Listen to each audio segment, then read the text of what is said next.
Hi everyone, my name is Charis A. Kinlog from BSc 1 Block 1.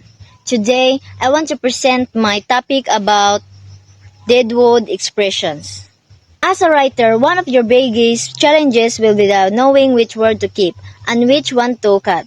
It can be tempting to use flowery prose and floppy phrases, especially if you have a word count to meet. But there almost always is more concise and oftentimes clearer options. For example, many amateur writers are fond of using has the ability to, with the code easily used can. Other examples include in order instead to, due to fact that instead of because. What is Deadwood expressions?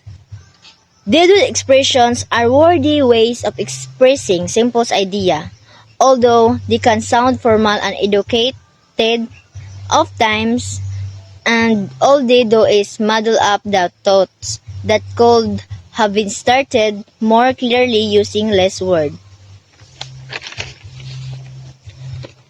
Example of Deadwood phrases to replace. Here is a list of the most common Deadwood phrases under shorter alternative. Dito ay mga example sa Deadwood phrases and shorter options. Deadwood phrases example. Accordingly, a majority, according to the data, a sufficient amount of addresses, affirmative along the lines, as in the case with, in all cases, is most cases, in some cases, on the basis of. Sa example of shorter options kay, so must we find enough, you, yes, like, stranger, like, always, usually, sometimes, because, and before.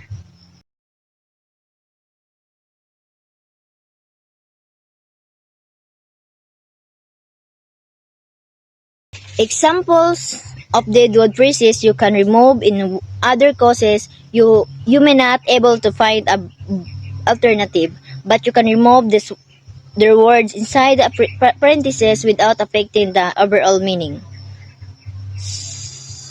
1. After the conclusion of. 2. As added bonus. 3. Anonymous strangers. 4. Armed gunman. 5. Disparate shit in value. 6. In order to. 7. Puts and ends. 8. Very and unique. How do you avoid Deadwood phrases? 1. Use active verbs. One of the best way to cut back on unnecessary is to write active and not passive verb. This means the subject is doing the action. For example, passive, the moral well done by the college students. Active, the college students did not moral. 2. Choose simple word.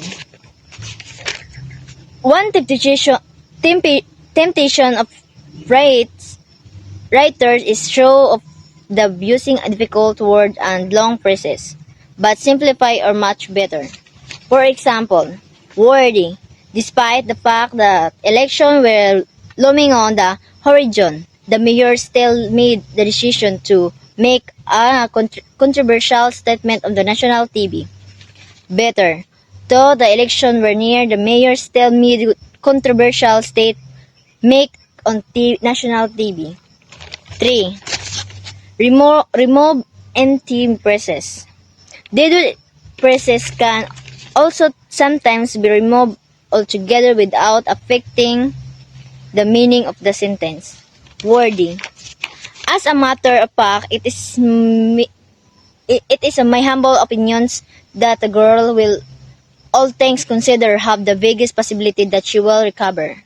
Better, I believe the girl will most likely recover. 4.